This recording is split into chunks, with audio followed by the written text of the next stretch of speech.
You're listening to BQN. Assimilate the audio.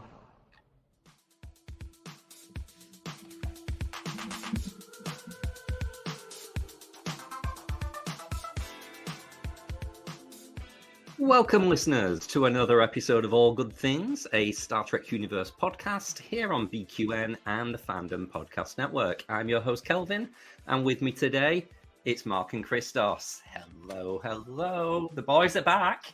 Hey, Mark. Hi there. It seems like the girls took over last week, and then we kicked them out this week, so we're having a little switcheroo. Yeah, we've got nothing against kind of gender mixed, and we're not doing this on purpose. It was just accidental. It just worked out that way, but it's also the gays are in charge this week, so there you go too. Mm-hmm. Absolutely. Yeah. How are you doing, Christos? I am good. I feel like I'm get to calm down for the month of May, and I'm actually excited about that. I've done so much traveling for work, I kind of forgot where I am half the time. Wow. And how's the house coming along, Mark? Oh my lord. It's sucked up pretty much all of my time. When I'm not at work, I'm working on the house. So apologies to the listeners that listen to this, as well as Cinema Z. There are more Cinema Z episodes dropping. I hopefully early this week. If not tomorrow, then the next day. Well, tomorrow's Monday, so if not Monday, then Tuesday or something. But we'll have it this week. New episode is coming, promise. There you go. You got it here. He's committed. It's going to happen. Yeah. I'm so glad I'm seeing you today, guys, because I am in a foul mood today. I've been kept awake all night and I'm very tired. And if anyone's seen my Instagram today, it's just me ranting like an old man. Some kids in the local area starting letting fireworks off at 4:30 in the morning. And it was just ridiculous. So is it some sort of a holiday or no? Oh. I know it's like Cinco de Mayo and everything, but the youths of Manchester aren't cool enough to know what that is, so they're just setting fireworks off to be dicks. And then Get off my lawn. I live in an area with a load of geese as well, so the fireworks set all the geese honking, and then I couldn't get back. Fuck the geese. Sorry, listeners. Bleep that. But F the geese. F the geese. I nearly went full Kevin Uxbridge on them and wishing them dead as a species. Sorry to all the animal lovers. No, but Yeah, geese. exactly. Even animal lovers can agree with that. Just remember that, as you're adjusting the vegan over here, just remember that they cohabit this planet too, and they're being agitated by humans. So let's some perspective. Very good point, Christos. Right, we have some feedback from last week's episode. So feedback from Vera Bible on Discord. Hi, Vera. Vera wanted to say she just listened to the episode about Discovery's captains and absolutely loved it. What a cool idea to discuss the personalities through the lens of astrology. So, yeah, I guess that's a big thank you and thumbs up to Kristin there, bringing her little extracurricular interest over to Star Trek world. And yeah, as a listener myself last week, I thought that was pretty cool. What did you guys think? I'm still listening to it, but I love that. Like, first off, I felt really bad that doing captains was kind of an idea that I came up with, but then was unable to be on the show that week. But that Kristin just ran with it and took it in a whole new direction. I thought that was really cool. I will say that the artwork I did for that episode was a lot more challenging than I thought it was going to be. I thought, I'll whip something up in 30 minutes or something. No, 2 hours later, I'm still at it because I told Amy that I had a concept of what I wanted it to be, and I just held on to it and I wouldn't let go. And so I had to figure out in Photoshop, relearn certain things that accomplish sort of what I wanted. And it wasn't 100% there, but it was close enough for me to walk away after a couple hours. Mark, I think we're going to have to do something for STLV, do some sort of limited edition print with a collage of all these covers that you've done, because you put some effort into a lot of these. Oh, thanks. Yeah, it's fun too, but it's also kind of a pain sometimes. I appreciated you using the brand new image of Burnham in the little collage as well. You got the season 5 kind of captain shot. So well done. I thought it was great as well. That was a great shot of her at the desk there, looking all in command. I was like, oh, I got to use this one.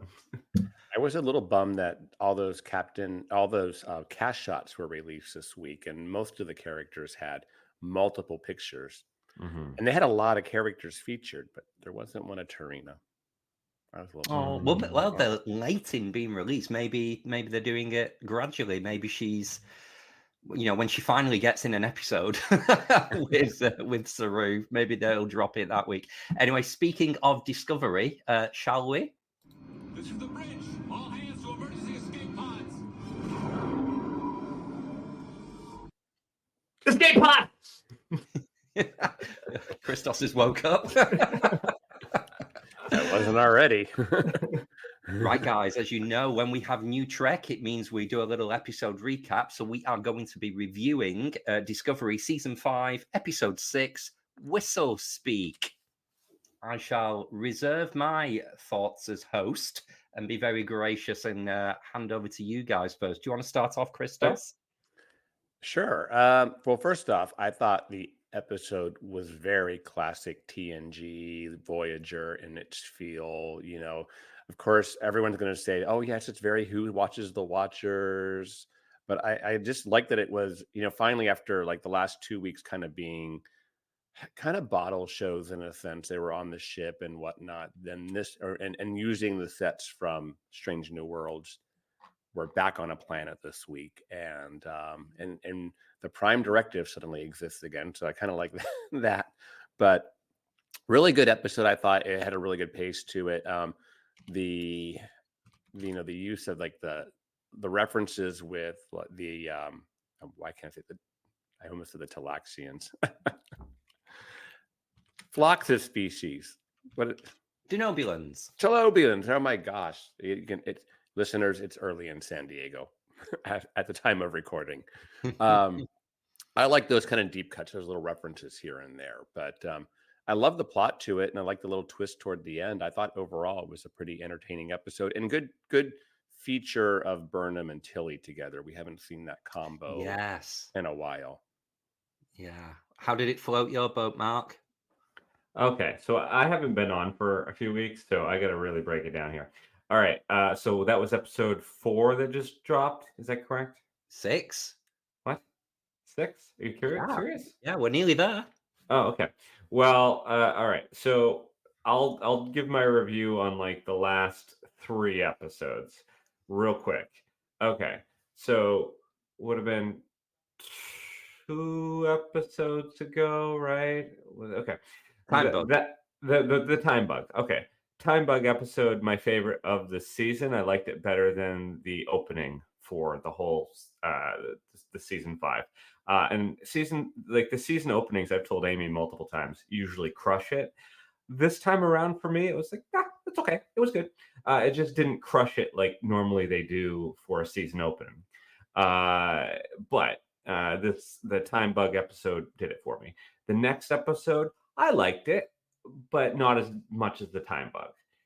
This episode, again, I liked it, but not as much as the previous 2. So it's slowly sliding back down. I still enjoyed it. It just the previous 2 had really floated my boat, and this one was just kind of like, oh, it was a good Trek episode. I enjoyed it, but not my fave. Yeah, I think we've hit a bit of a mid-season slump, I would say. This was certainly, in my opinion, the weakest episode of the season so far. James described it as, it's like a really bad Voyager episode. Oh my goodness. You kept expecting to see dinosaurs come out. Well, I think he was relating it to, do you remember Sacred Ground in season 3 when Janeway had to go on the religious quest to save Kessie's life? You probably can't remember it because it is a rubbish episode of Voyager, but it was very much, I think that's where James was coming at it with, and I kind of agree. You're right, Christos, it was great to see Tilly and Burnham together on a mission, but there was something about the Prime Directive aspect to it.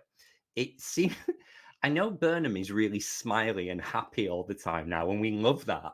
but she seemed to take great delight in breaking the Prime Directive and telling this guy at the end all about it. And she was just Well, rejoicing in it. so my thought was, isn't the whole premise of why these people are alive a violation of the Prime Directive? The technology given to them by the Tenoblians is technology being injected into their society. It's not naturally occurring.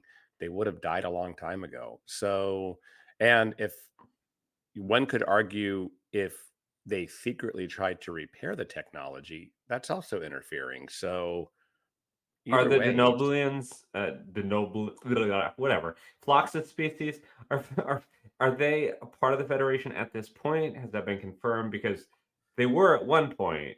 Were they at the time where they built the thing or not? Who Denob- knows? Denob- Yeah, we Why never can't I really. say it? They obviously disappear for a bit, don't they, because of the old retcon aspect of it. So Denobulans weren't really a thing in TNG time. yeah, they hadn't been introduced as a species yet in real Trek. I just think that that's kind of the messy part of that episode, to be fair, that the Prime Directive just seems to be like, we're okay with breaking it in episode 2, just like that, in order, but in episode 5, no, actually, let me take that back. It was a question of whether or not they should, do that in episode 2. And then in episode 5, it's like, sure, just break it, or 6, just break it. I thought the right thing to do was to interfere. We've already interfered with these species. There are, it's been done. So you either walk away, let them die, or let them know. Yeah. I have a question, because whether it has passed me by as too discreet of a story point, I don't know. What's going on with Culber? I don't get it. It seems like, oh, I feel a bit different after the Jantara. Yeah, so what? What's wrong? What was the Jantara? Because he kept saying that, and I'm like, what? What was It's that? the trill when the trill inhibited, was in his body. Oh, a couple episodes back. Oh, he was taken over by that whimsical guy. Okay. Yeah. So do you know what this reminds me of? It reminds me of the old TNG episode Transfigurations, with patient John Doe. Yeah. When patient John Doe was in Geordi for a hot second, or gave him whatever, touch. And Geordi kind of becomes this better, happier, like he's confidence. It's more confident, more just better off all the way around. And he doesn't know quite what it was, but they're like, no, that's kind of always you. So maybe whatever happened to Culber, it's just kind of allowing him to be exploring himself more. It's like an awakening in some way. He went through a big experience. I don't think there's anything. Well, we've kind of established that physiologically nothing's going on with him. We got that out of this last episode, and that's what that was about. So it's spiritual, and if he's going to go do that, he's going to go do that. But I just think maybe it's like transfigurations. I love that. I think I'm going to go with that. Thank you, Christos. You've resolved that kind of story arc in my head. Maybe there's more to come. Who knows? Who knows? And one more point, like back to the Prime Directive stuff. This really is like Who Watches the Watchers, because in that episode, because of technology and whatnot, the species of the planet are now forming a religion. And in this episode, they have formed a religion based around the technology, or that the technology failing is now their gods punishing them. So it is a case where, because of the technology that they've introduced, they've developed a religion around it. And that's, something to be fixed anyway. So I back up Burnham. They should have just, the only difference is it should have been more upfront to begin with. Hey, we need to come in here and fix this and be more upfront about what we're doing. Yeah. Nice to see Tilly back doing the jogging again. All she needed was a little disco t-shirt on, and we would have been right back there in season 1. I liked it in a sense that it made sense that we know she's a runner and the character's a runner, and okay, that tracks. It's kind of almost like a follow-up, Yeah, it literally tracks.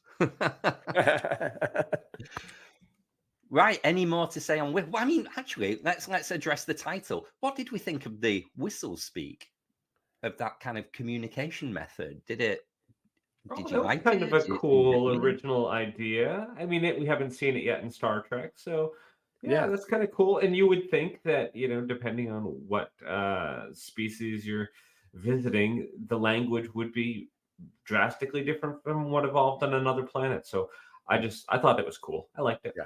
Yeah. I thought it was a little bit, it reminded me of like whale song and things like that. So being able to pass information on through a longer distance through the use of, I guess, whistling instead of, song, but you know what I'm trying to say. Good stuff. Good stuff. Right. Well, Christos, would you like to introduce today's theme? We are going to introduce part 5 of our Fear Factor series, going to Prodigy's Dreamcatcher. And right away, I hadn't watched Prodigy in a hot minute, so it's kind of like, thanks, guys, this is good. I had to go. I actually watched it in Netflix to give more views to Netflix instead of the Apple purchase I had made a while back. Anyways. Yeah, so this is part 5 of our Fear Factor series, Dreamcatcher. If to recap the plot, the crew discover their first M-class planet, and hologram Janeway encourages the team to explore as an away team. Meanwhile, Gwen escapes her cell and attempts to return the protostar to the Diviner. Can the away team overcome the planet's attempt to eat them and get back to the ship in time to stop Gwen? So, what did you think of this episode? So this is very early Prodigy. I found it a bit weird to watch it, and through the lens of Gwyn is the baddie still. She's not embraced herself as part of the team yet. She's still trying to get home to daddy and figure out what's going on. So, this does fit with the fear factor because we're almost in kind of the telepathic picture plant territory of the hallucinations showing you what you want in order to keep you there before they get devoured. So another recycled story points from Voyager. But yeah, Mark, what do you think of the kind of the concept of the planet with the vines? Do you think it was great? How do you think children would have felt about this? I thought it was a cool concept. I think, again, it was one of those things that only Prodigy could have done. I'm not sure. I mean, I guess they could have tried it possibly with Lower Decks, but like animation is where you're going to be able to show something like that. Because of course it's a lot more economical to do it. Everything's CGI or animated than it would be to try to create that kind of thing. But I really liked the concept, the idea that the planet itself is like a living organism is kind of cool, or that at least there's a large living organism that maybe is lonely. Maybe it's like, was it Artemis and Tasha? Yeah, maybe it's like that creature that just is really like sad and just wants there to be somebody else there. I don't know. But it was cool we get to know a new sort of species, which is the vine sort of planet entity. And the idea sort of that we're looking at the Fear Factor series in this way that we haven't done previously in the other Fear Factors, where you're lured in there. You think this is great. This sense of security is, you're not at all worried because all these good things are happening. And then, oh wait, it's too late. By the time you realize you're trapped, you're screwed, and you got to fight like heck to get out of there. So I think they did a really good job with it. I will say that, similar to you, Kelvin, early episodes of Prodigy weren't really my thing, but the show really got cooking towards the end of the first season, which would be part 2, which felt like its own season. I don't know. Yeah. So that second half of season 1 was really great. This first half, they're still finding their sea legs. Yeah. Well, the show itself, yeah, it was evolving. I mean, this is episode 4 of Prodigy, and episode 4 and 5 kind of literally tell a whole story. So you almost have to watch the episode after to get that. But if you recall, though, episode 6 is the one with the holodeck, and the one where they brought in all the character cut-ups, and even brought back Gates McFadden. And for me, that's when it really started to feel like Star Trek. And all that in there. Although I did like the Janeway at the beginning of this episode, like giving them a lesson on what an M-class planet is. And it's like right there for the kids, right? This is what, because that's right into our own speak, so. Yeah. And there's very much a message of the week for the children of, teamwork, away teams coming together to solve a problem. That's what Janeway wanted to encourage them to do. So away they go, and they go on the planet, and we have the vines producing hallucinations for each member of the away team, starting with Rock Talk sees cute little furry animals, and she wants to play with them. So that's nice enough. It's a cute little plot point. The furry animals become evil, try to eat her. Great.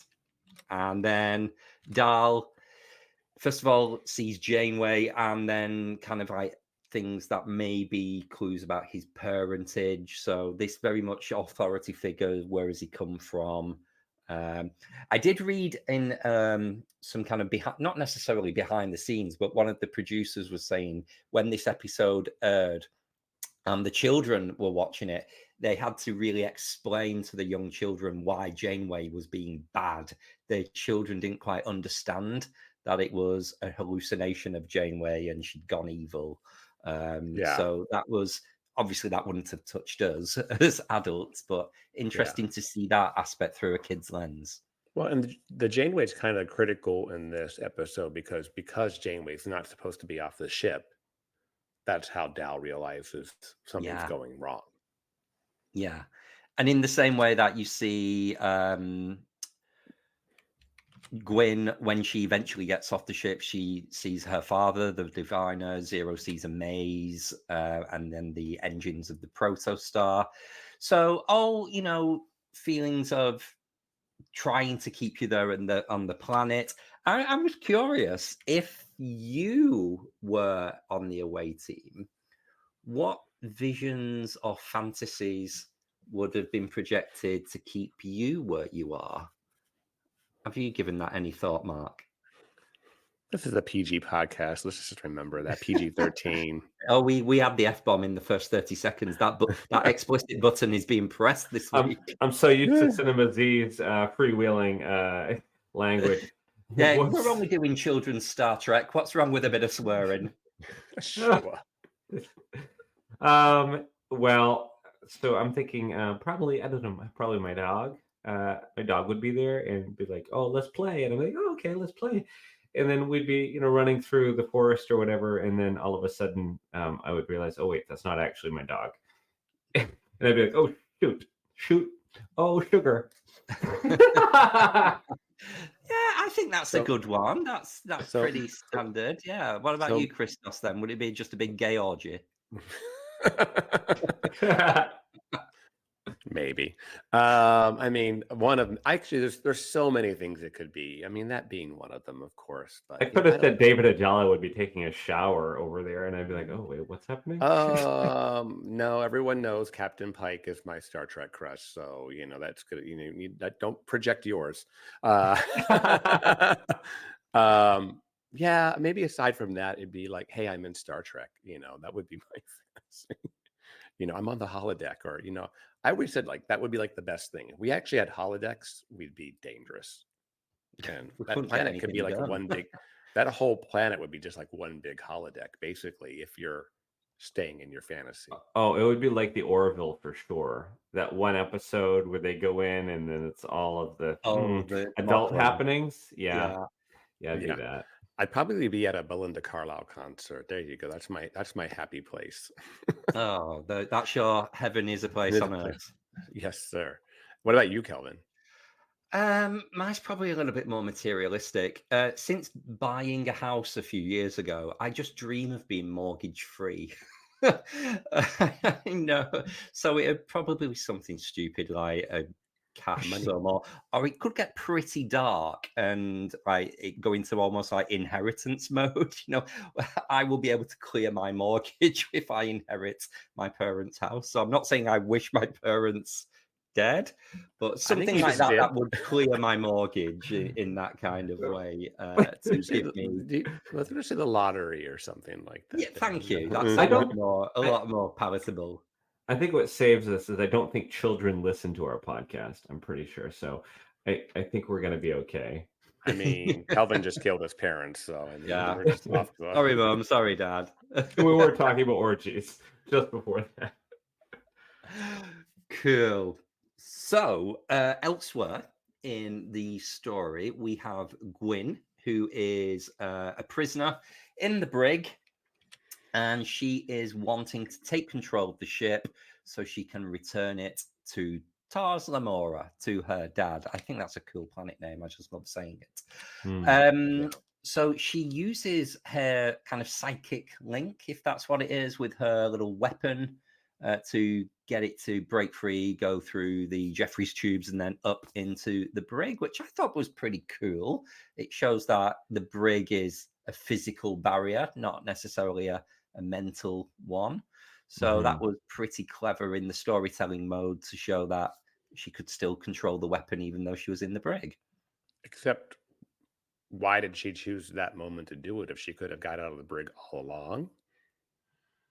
I can't remember how long she was in there. I think she might have just been put in the brig at the end of the previous episode. I don't think she's been sat there for weeks.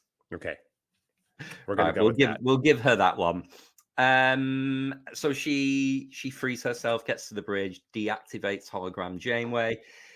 You see a lot of deactivation. I mean, I think Janeway gets deactivated more in the first season of Prodigy than like the EMH did throughout the entire run of Voyager.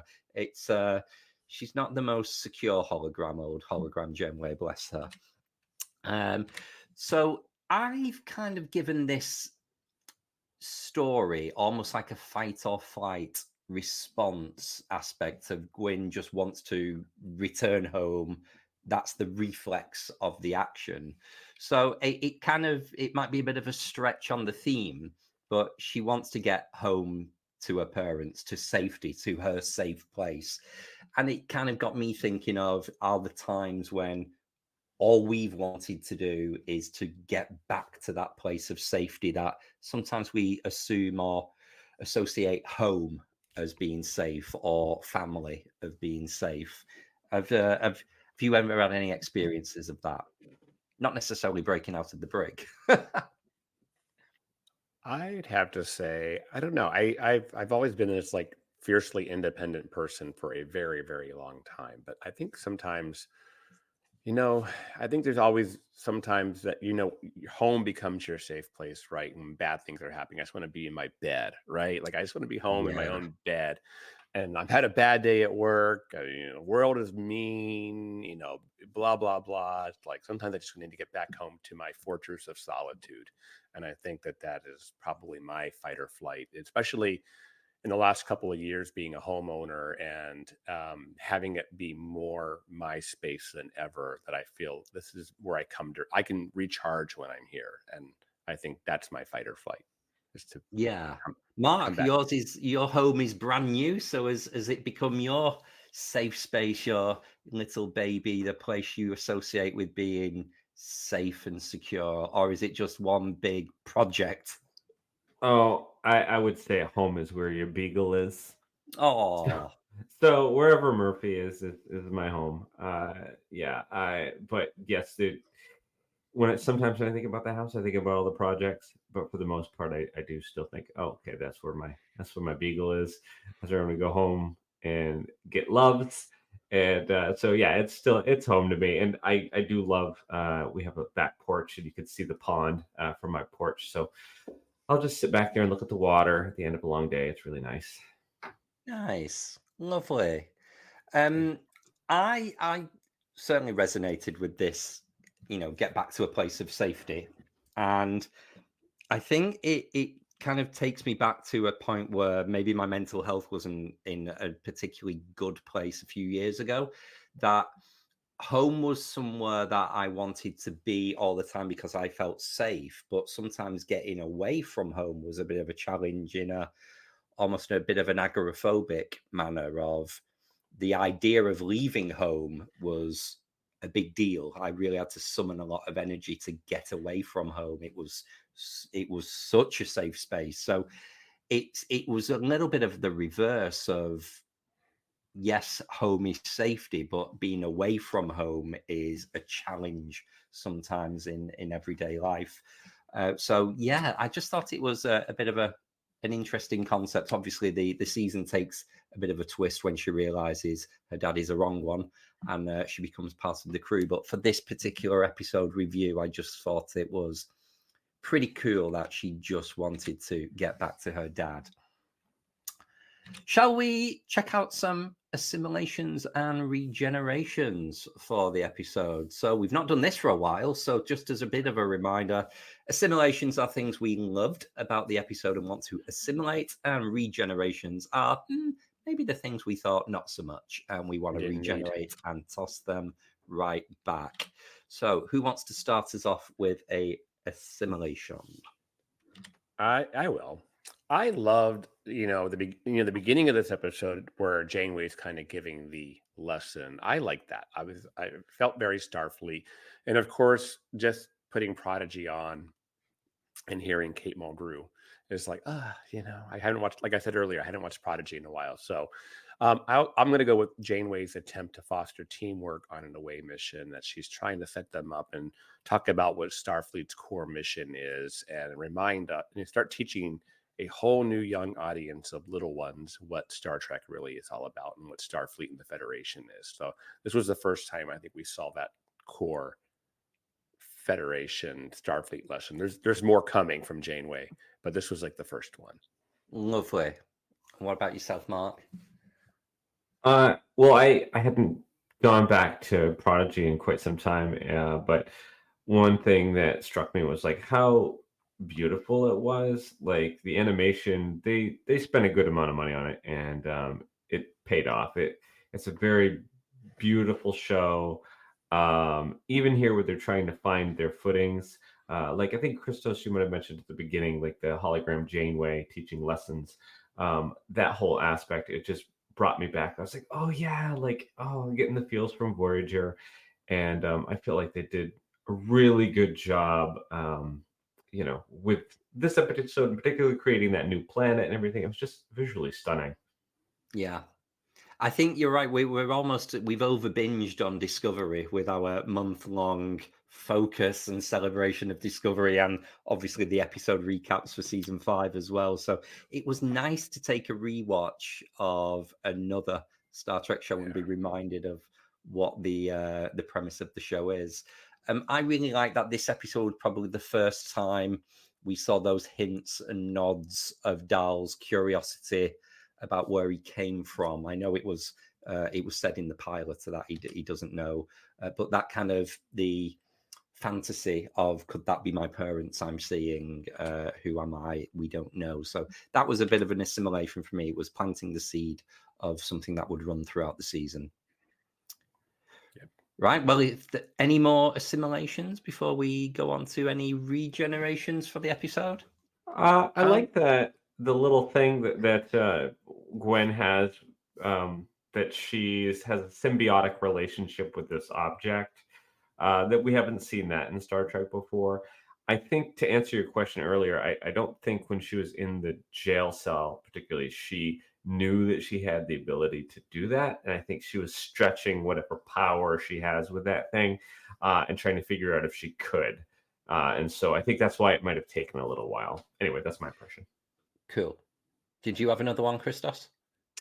I was just going to say, like, how cool is the protostar? I just, you see a little bit more of it. The vehicle maker, and all the, the thing that's very, very Nemesis, the Argo type, land vehicle. That was a cool throwback for me. Is I got Argo vibes from Nemesis, so nice. I like that. Right, well, on to some regenerations. I'm going to start off and just say early Dal. I know there's a journey, and a journey has a start, but early Dal was not for me. He was a bit of an arse, and just the old hold on to your butts. My eyes were rolling like a slot machine. I just thought, But then I'm reminded as to what a great character he becomes by the end. So we had Right. to get over this, and that was very much my regeneration of seeing Dahl as just a little bit of a brat. I don't mind seeing Gwen as a baddie. I like that arc of her being brought on the journey. But yeah, early Dahl, not for me. Yeah.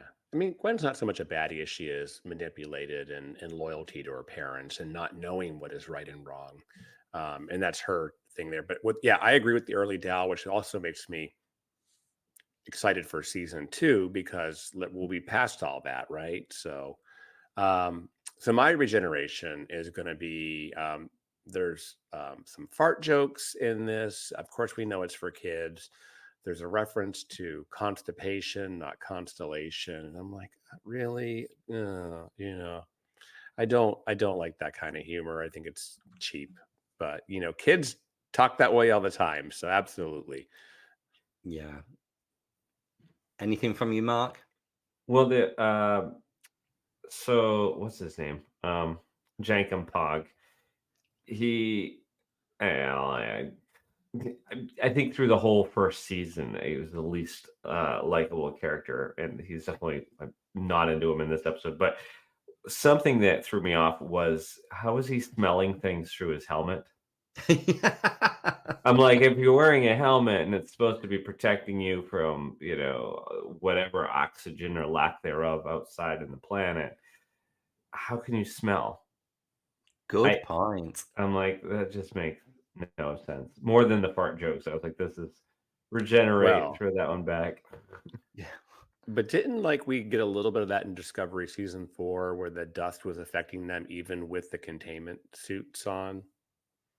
They're having hallucinations when Culber and Detmer and them are when they're going to so it's been established in Star Trek canon that sometimes if the suit doesn't know what it is, it can't filter it, or maybe it's not programmed to. So there's a little bit of in-universe canon for suits not being 100% effective. My final regeneration is purely just, I'm a geek. They were talking about this being an M-class planet, and it's the first time they've seen, and they were like, well, this should be an A-class planet. And there was a missed opportunity for Janeway to school them to say M stands for Minchara. And that would have been a lovely callback to Enterprise when they defined and retconned what M-class actually means. Would you like to phone Dr. Erin McDonald and let her know that as science advisor, she missed an opportunity? No, I don't want to piss off Erin McDonald because we booked her for season 2 of the View Screens. So she's great. But you know what? You can talk about that when you have her on. Yeah. Right, well, let's head over and have a look at some trivia for this episode. Quite some interesting points here, if I do say so myself. So who would like to start us off? The episode is listed as Dreamcatcher, but on screen it's displayed as Dream Space Catcher. Yeah, so you might need to explain that more verbally. It's quite a visual joke, that one. Yeah, well, no, Dreamcatcher as one word as opposed to Dreamcatcher spaced out, I guess. So yeah, I'm not sure why they did that, but yeah. Well, for the first time, we get our first captain's log on Prodigy, although we do not have a star date, but it is our first captain's log. Indeed. Next one, we get Gwyn mention that the protostar is in the Hirogen system. So we've got a little bit of a canon alarm here. It was established on Voyager that the Hirogen do not have a home world, that they are nomadic. So for them to say they're in the Hirogen system implies that there was a Hirogen home world there. So it's cool that they're wanting to bring in some of the legacy species of the Delta Quadrant. It was just a little bit clumsily executed, in my humble opinion. Yeah. So we basically have no blue alert for the landing like we did on Voyager. Although if you go to the next episode when they make their first protostar jump, there's this whole blue light formation that happens inside the bridge for them to make a protostar jump. So they use their blue alert for protostar jump, I guess. So, but yeah, it's really cool watching the protostar land, because the protostar also has all those Voyager vibes to it. And it has the landing strips. Well, the design too is very, the way the elongated primary hull and all the way, it just looks like Voyager. Did they mention why they didn't just beam down? I can't remember. Were they unable to use the transporter? Why did they land the ship? It seemed like it was just an obvious thing to do. I can't remember if it was interference or the usual. I think it had to have been said. I don't remember it, but on the other hand, because the transporter could also have been used several times to help save them throughout the episode too, as they were trying to get the crew back on the ship. So sure. And in the subsequent episode, Janeway describes the phaser as Type 1, but in TNG, Type 1 are small, discrete, handheld, and Type 2 are the pistol larger versions, and rifles are Type 3. So additional trivia, when I was a kid, I had I think it was the Type 1 phaser that Picard had, that was like a small little mouse that you control your computer with. It looked like that. And I had that one from Playmates, and I thought it was really cool. I like that one, I think, more than the longer remote control one.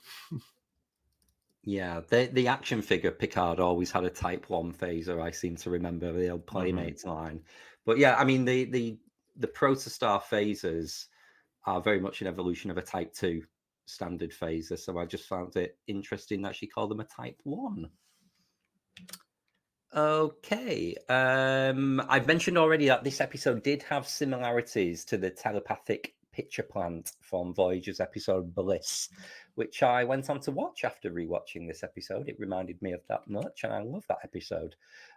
So we saw a space-dwelling organism showing the crew of Voyager what they wanted to see before trying to consume them. So we're seeing a lot at the moment, and I guess Star Trek is so vast that you're bound to get do-overs, but it seems like when we're talking about episodes, we start with saying, oh, it reminds me of that TNG one, that Voyager one. So here is no exception for another newer Star Trek. We are approaching 900 episodes, right? So plus movies. I'm pretty sure Kristin actually mentioned on All Good Things last week that last week's Discovery was episode 900 of Star Trek. So this week's Whistlespeak would be 901. There you go. Not far off the big 1000. Christos, do you want to take the last one? Because I think you mentioned that. Yeah, as I mentioned earlier, the Dow's little what do you call it? Remote vehicle, the Runaway. It definitely gave off major Arco vibes, which I loved. I mean, it never quite made sense in Nemesis, but I guess over time it's kind of just, now we've accepted it and it is what it is. So these little land vehicles that they take, in order to just provide more action for us, basically. Yeah, who doesn't love a car chase? Yes, exactly. Cool. So that brings us on to final thoughts. So just as a recap, in our Fear Factor series, we've had Strange New Worlds, All Those Who Wander, Voyager's The Thaw, Discovery's Context is for Kings, and Enterprise Impulse. So adding this one into the mix there, Mark, how do you think Prodigy's Dreamcatcher fared for our Fear Factor series? Was it scary for you? Well, if you look at the list, it's like, okay, Strange New World, All Those Who Wander. Is that the one where the kid essentially is getting sacrificed? Was it that one? I think it's the one where Hema dies. Oh, that's right. Yeah. Okay, so the Gorn. Okay, that's very horror in the way that episode is shot. Yeah. So we have that. We have the Thaw. We have Context for Kings. Impulse. Was that the one where they had the zombies? Vulcan zombies. Vulcan zombies. Okay. So each one of these episodes that we had previously is looking at it from a different angle. There's not a one of them that has like a thread beyond being scary. And so I think it's good that we have Prodigy that's coming at the whole idea of Fear Factor from a completely different angle than the other episodes that we've seen in this series. As far as like which one's more scary, I gotta go back to Strange New Worlds. It's probably, for all those who wonder, that's probably one of the most terrifying episodes of Trek ever produced, but it's also like amazing. I could rewatch that a dozen times. I'm not even into scary stuff, but that was a good episode. How about you, Christos? I'm going to second that. Strange New Worlds have made the Gorn very scary. I mean, if you go back to Captain Kirk's Gorn, yeah, I feel like I could outrun that guy, no problem. But the Gorn in Strange New Worlds are downright scary, especially how we've established the younger Gorn, and they move fast. It's very raptor-like in Jurassic Park, and and then of course that episode they're on the damaged ship, the lights aren't on all the way, so it kind of creates that very horror atmosphere where the lights are down low, they're flashing because of damage, and then you don't know what else is lurking and trying to eat you. And it was an ice planet, so you hear like the wind across the ice, and it's just eerie, like snow. Yeah. Yeah, I kind of feel sorry for this episode a little if we are ranking it in Fear Factor, because it's a kids show, so it's not really going to be a PG 15, 18, X-rated, whatever, is it? You're not going to get Gorn eggs exploding out of the children's bodies. I think there would be a few strongly worded letters wrote in if that was the case. So, yeah, probably not scary per se when ranked against the others. But, guys, I'm with you. Of that list, the Strange New Worlds episode is very scary, and I'm really not into scary things. I struggle to watch that episode. I watch it behind a cushion, very old school. I don't watch the bits where the Gorn eggs explode out. No, thank you, not for me. It is definitely not my genre either.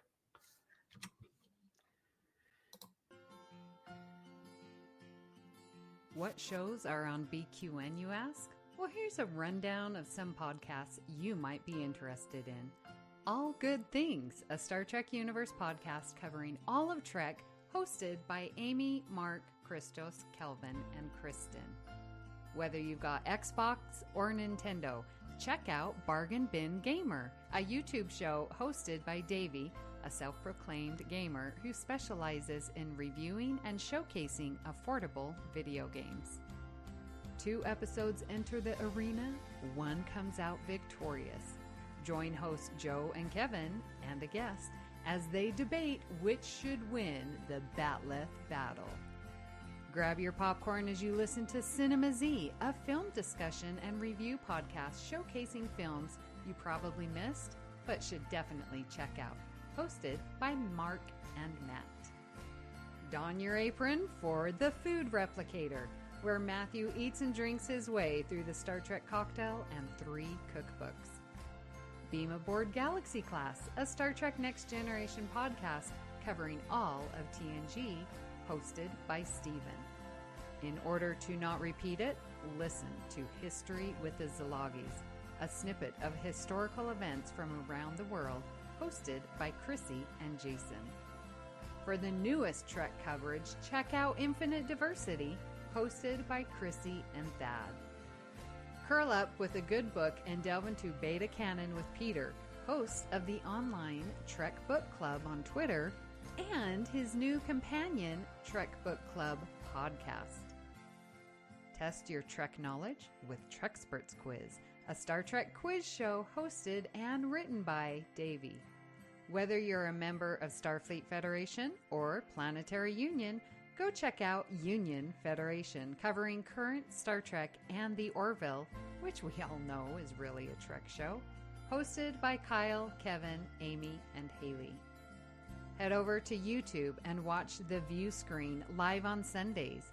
your Trek-inspired talk show hosted by Kelvin and Amy, with Season 2 starting in September for a 10-week run. Spill the tea with Christos while he discusses current Trek news and events and explores the world of fandom via guest interviews, all with a LGBTQIA+ perspective on what's the T-Bev.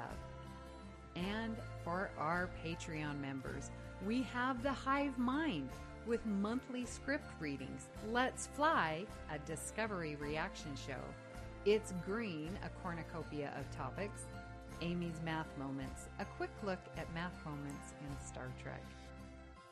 We know you have a choice of podcasts to choose from, and we thank you for listening to BQN. Assimilate the audio. That's the first time I've listened to the new promo. Oh my lord, it's really long now. How many shows have we got? All I know is that it made me in the mood for a campfire with some marshmallows. I was ready. I know. I'm all calm and zen now. Listeners who listen all the time, just remember you can hit the plus 30 seconds on your podcast player. Lord. If you've heard it. Hey, I do it. You listen to it once, you're going to be good. And then next time, you can get through that fast. Yeah, we could even edit it in afterwards if we didn't want to sit through it. But hey, it was quite nice as a first run. Mark, would you like to tell the listeners what are we doing next week? Oh my lord, I am so excited to tell you what's happening next week. Next week, we are going to be continuing with our Transporter Malfunction series, where we will be discussing the classic TOS episode, The Enemy Within. Now, this is actually one of Leonard Nimoy's favorite episodes. I learned about through, was it I Am Not Spock, that book? I read that. Anyway, definitely worth a watch, you guys. And the discussion's going to be amazing. So I'm so thrilled. We're going to be covering The Enemy Within. This is the one with Evil Kirk, isn't it? It's quite early on in TOS. Let's reserve judgment until we've done the rewatch. I think I'm right. I have not watched it yet again, so that's what this next week's all about. So homework. Some great overacting by Shatner. So yeah, strap yourself in. Yes. We would love to hear what you thought of today's episode and hope you'll join our Facebook group, the BQN Collective, or on our Discord server to continue the discussion there. You can also reach us at allgoodpod on X and Bluesky. Please make sure you follow the network on Twitter, Bluesky, and Instagram at BQN Podcasts. We've also partnered with our friends at Fandom Podcast Network, where you can find us by searching the master feeds. Links can be found in the show notes. So, Christos, where can people find you when you're not being tempted into gay orgies by evil vines? By evil vines. Oh, you make it sound so bad. You can find me in the BQN Collective on Facebook. You can find me on Discord, which whoa, is there a lot of activity going on there all the time. You can find me on my other little show here on the BQN called What's the T-Bev, where you can catch that on YouTube, or if you want the audio version, wherever you're getting your podcasts from. And we just did a new episode with Miss Amy Nelson. So if you want to find out a lot more about Amy and Star Trek and what makes her tick, give that a listen. And Mark, where can people find you when you're not using the vines of life to motivate you to remodel your new home? I don't need the vines for that. I have ideas all the time. Well, when I'm not doing that, you can find me on the BQN Collective Facebook group. You guys can find me on Bluesky, MW207, and then also on Cinema Z Pod. If you guys like movies even a little bit and don't know what to watch, have no idea, you think you've seen everything, check out Cinema Z. We'll give you some ideas of some movies you probably missed. And Kelvin, where can people find you when you are not smelling farts through your spacesuit. Ooh. When I'm not doing that, you can find me on the socials at Kelvin's Timeline or on the BQN Collective Facebook group or increasingly on Discord. I tend to log into Discord and realize I've got a lot of reading to do because there's a lot of posts over there. So it's all going on Discord. Get yourself over. I feel like we're going to be in trouble when the girls come back next week, and it's like, what did you guys all misbehaved? And You were on this. beep, beep, beep, talking about orgies and farts and dropping F-bombs. We just had a great week. If you'd like to help us keep all of our shows coming to you each week, you can become a patron of the network on Patreon. For just $1 a month, you can join our Let's Fly reaction show, script readings, and enjoy our special patron-only shows of It's Green and Amy's Nap Moments. Visit patreon.com/BQN to get all the details and watch your messages. If you cannot, for whatever reason, support the network via Patreon, you can still support the show by sharing our posts on social media, talking about it with your friends, or hitting the subscribe button on Apple Podcasts or wherever you get your podcasts, and leaving us a star rating and written review, because that helps others to find the show. At this time, we would like to thank our very own associate producers, Mahendran Radhakrishnan and Jenediah Seastrum. A special thanks to Graham Kelly and for our opening and closing music, and to Mark White for our artwork each and every week. Thank you for listening. We hope you'll join us as we search out All good things.